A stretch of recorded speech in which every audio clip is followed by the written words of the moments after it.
Now you know that when you're trading a first round pick quarterback after 2 seasons, you've done fucked up.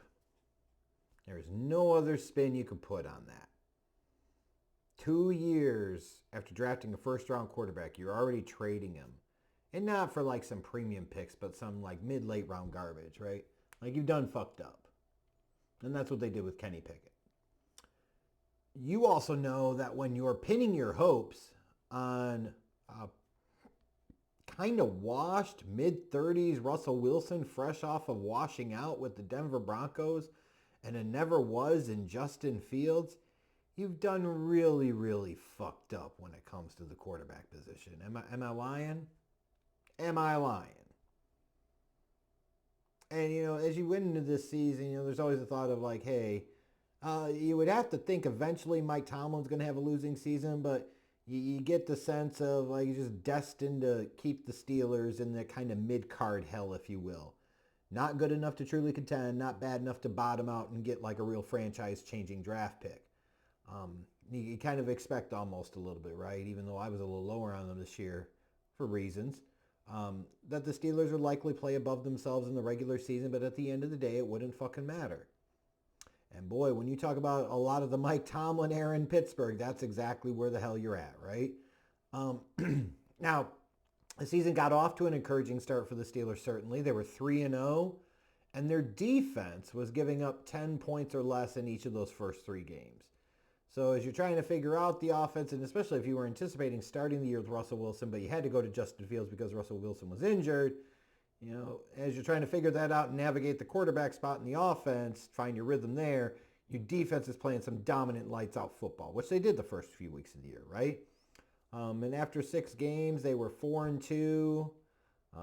That's when they made the switch. They're like, that's enough of Justin Fields. They're going to go back to Russell Wilson.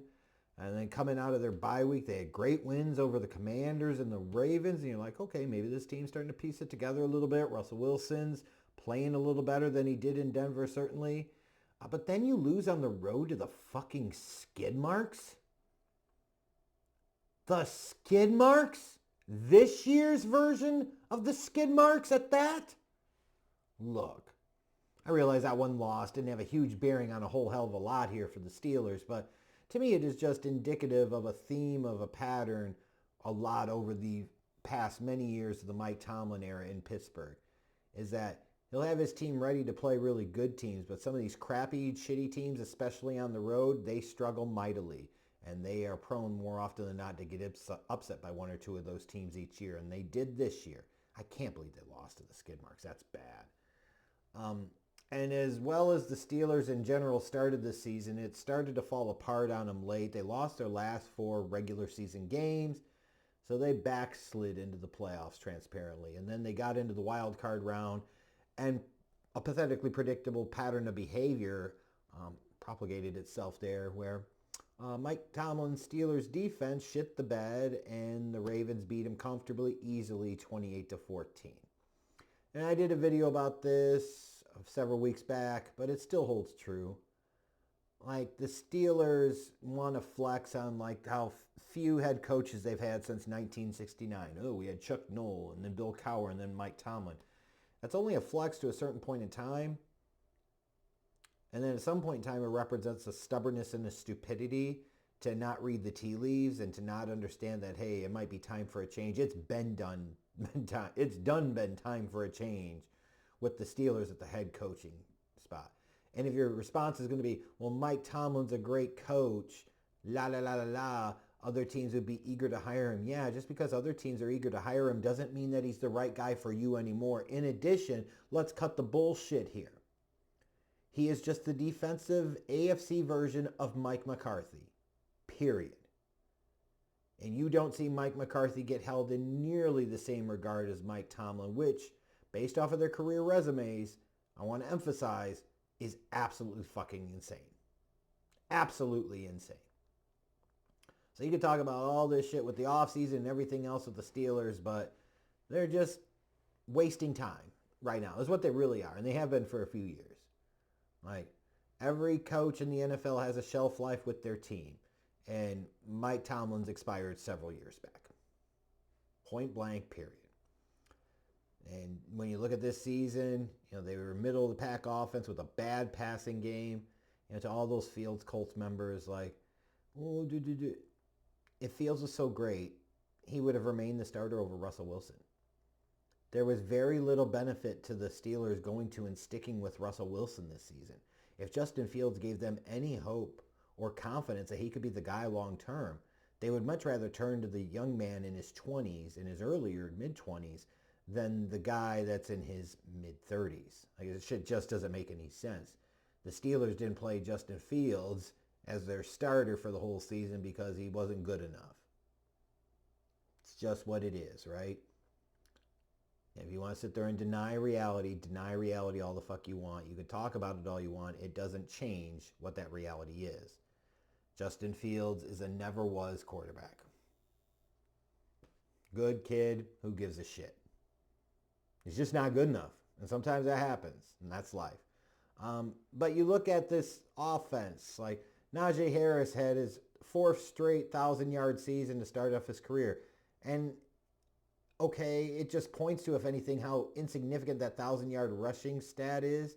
Because if you ever felt like Najee Harris was an impact player, I still think his best season was his rookie year. Because it was, right? Like these last 3 seasons, he's playing every game and he's barely cracking 1,000 yards. Fuck, barely averaging 60 yards a game. That is nothing special. That is nothing to write home about. When you look at their receiving core, George Pickens had a whopping 900 yards to lead the way and several headaches throughout the season. If you're going to be a pain in the ass like Antonio Brown style, then you better produce at a Hall of Fame level like an Antonio Brown. You can't be a pain in the ass and just put up okay performances. You know what I mean? Either stop being a pain in the ass or be an elite player. Those are your 2 fucking options if you're George Pickens. Any of this other shit, like these distractions, all this other dumb fuckery, that shit needs to stop unless you're going to be elite. Statistically, the defense looked pretty good. They were 8th in points allowed, 12th in total yards allowed in the season. But of course, as is Mike Tomlin's defense is prone to do, they get into the playoffs and they shit the bed and they lay a fucking egg. And that's exactly what they did again. I can't believe that Mike Tomlin is there and feels like the organization's not even considering the need to go down a different path. And they do need to. And they clearly need to. I can't fathom, what's the defense here at this point?